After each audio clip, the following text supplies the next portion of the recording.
When it comes to game show hosts, Bob Barker was one of the most beloved. For 35 years, he was the man with the mic and the money on The Price is Right. Barker described his own winning television career as unexpected. He spent much of his childhood on an Indian reservation in South Dakota, his family part of the Sioux tribe. World War II military service brought Barker to new places. I had never been up in an airplane, and I had never seen the ocean, and I had not thought about landing an airplane on a carrier. After the war, Barker landed radio jobs and married his high school sweetheart before breaking into television. Said 2, it's 2, there he goes. The mix of savvy shopper guessing games and big prizes have made The Price is Right America's longest running game show, and Barker its most memorable ringleader.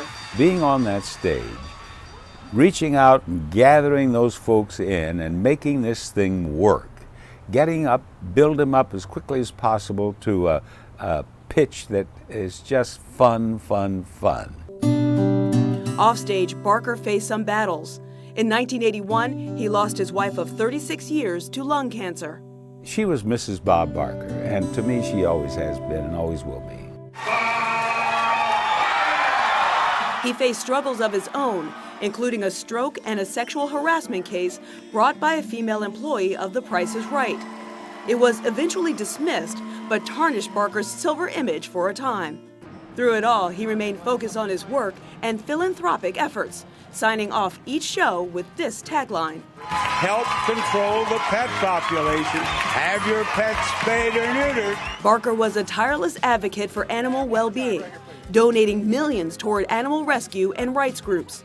If I'm remembered at all in the years to come, they'll refer to me as that old man who was always talking about spay and neuter. Barker spent his career giving away money, but reflected on his own good fortune in retirement. I'm blessed. I had the opportunity to have fun and just look forward to going to work for half a century.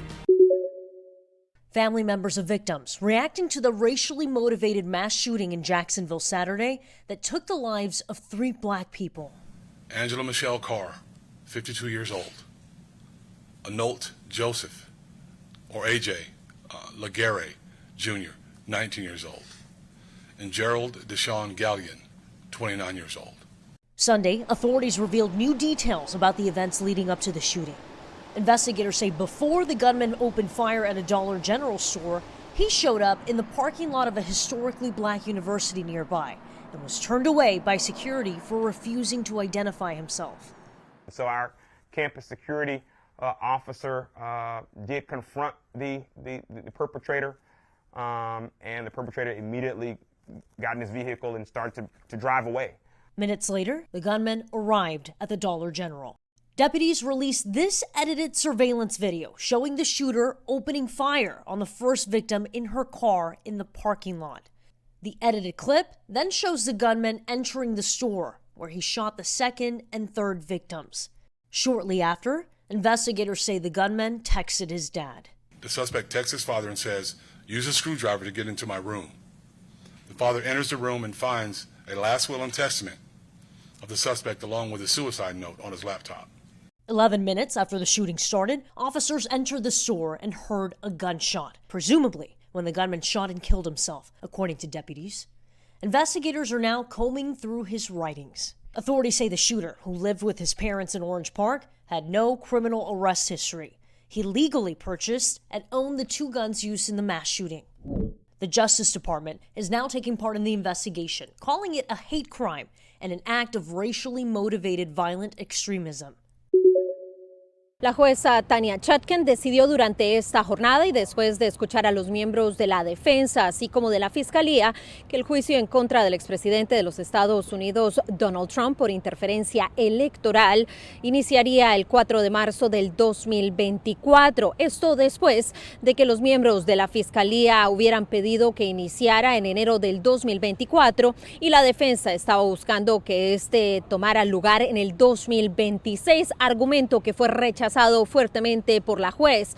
Hubo intercambios intensos con el abogado de defensa, John Laurel, quien aseguraba que era fundamental que tuvieran acceso a todos los documentos, 12 millones de documentos que según ellos necesitaban revisar. Sin embargo, la jueza aseguró que no iban a tener 2 años para hacer este procedimiento y era fundamental avanzar en este caso, mientras dijo que el acusado y sus responsabilidades personales o laborales no podían influenciar la decisión o el inicio de este juicio, mientras también aseguró que el señor Trump no se le trataría ni con más o menor deferencia que a otra persona acusada.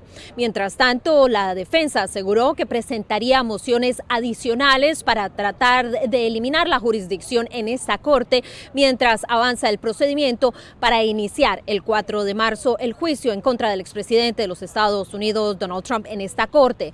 Por otra parte, en Georgia se está llevando a cabo una audiencia donde el ex jefe de gabinete de Donald Trump está pidiendo que su caso pase de la jurisdicción local a la federal. Informó Celia Mendoza de La Voz de América desde Washington para Telearuba.